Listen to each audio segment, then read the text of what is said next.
Alrighty, so we're still in part one of Grenade by Alan Gratz. In page 44 through 50, we're back to Hideki speaking. And he's so worried because he's getting ready to throw this grenade. He's not quite sure what to do. They can hear somebody coming, and he's excited. He's ready to be brave, to show what he can do, and to try and get rid of this family curse that he keeps talking about. Remember, being cowardly. And as the person comes out of the bushes or the trees, all the boys are ready to attack, and they realize it's their principal. And I couldn't help but laugh a little bit. Like, this poor guy. He just graduated all these students and trained them how to kill on the spot. And then here he comes wandering up, and they all just jump out at him ready to attack. He did not see it coming. And because he was so scared, he dropped all his stuff. He tripped, he fell, and dropped the things he was carrying. But what we find out he was carrying was a bag full of the emperor's pictures.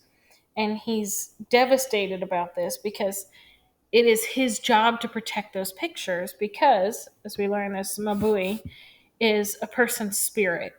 And they believe that part of the emperor's soul or spirit is within these photographs. They're not just photographs to them within their culture, they are part of his soul. And so the principal believes it is his sworn duty to protect these pictures, to make sure that they stay intact, to help the emperor, to guard the emperor. And he sees that he's broken several of them, and he's devastated. And then the narrator Hideki kind of explains here more about Mabui and what it is. That it's an immortal part of your soul that is also transferable. It says a ring inherited from your grandmother might have her Mabui in it. So you get this ring that used to belong to your grandmother. It has part of her soul in it. Now that's with you. So you have her soul. And he explains that that's what happened to him. That's why he has this cowardly tendency that they all believe within the family curse, is because part of his, however many great great grandfather, his ancestors, Mabui, the Mabui of Shigetomo Kinashira, is within him. It lives inside of him. So he has part of that soul within him. He's going to have those behaviors. And then he has this flashback where he reminds us or teaches us. He's remembering, but he's teaching us where he learned so much about it. And his sister is what's called a yuta, which isn't like I don't know how to explain it. So much as they go and help people understand cultural things. They do religious ceremonies and that kind of thing.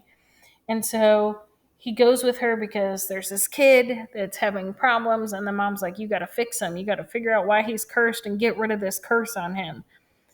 And she pays attention to all the clues as we find out and says, oh, here's what it is. It's your gradient's Mabui that lives inside you. That's why you're acting that way. If you do this ceremony once a week with your mom, or she's telling the mom this, he'll be cleansed. It'll be fine. You'll have to do it for a while. And as they're leaving, Hideki's confused. He's like, how on earth did you get all that from like him telling you about his dream for just a few seconds? And she says, it's more than a dream, though. I had to listen. The aunt was a middle child, so she acted out.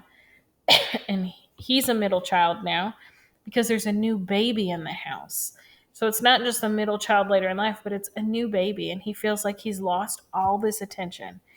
And I don't know if any of you are middle children, but that's a common thing that people talk about, is the middle child feels like they're kind of lost in between. And so there's an old expression that negative attention is still attention. And that's kind of what he says here. He acts out to get any kind of attention, even if it's negative attention. It means if a kid's feeling ignored and you praise him, that's positive attention. Great job. I like the way you did this.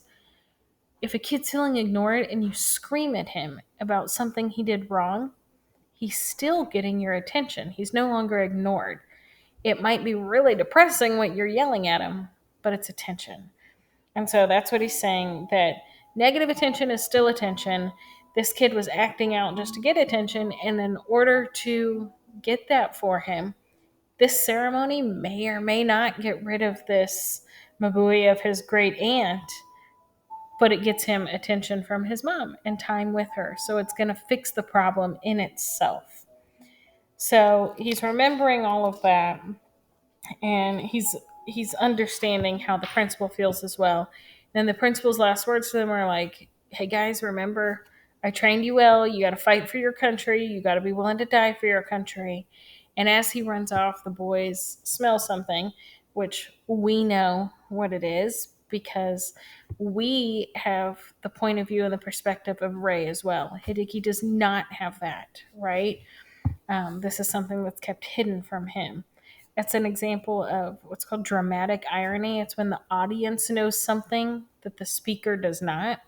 So we know that Ray is cooking a pig because he slaughtered it, but Hideki and his classmates just know it as, hey, we haven't eaten meat in a long time because the Japanese soldiers take it, and that smells heavenly.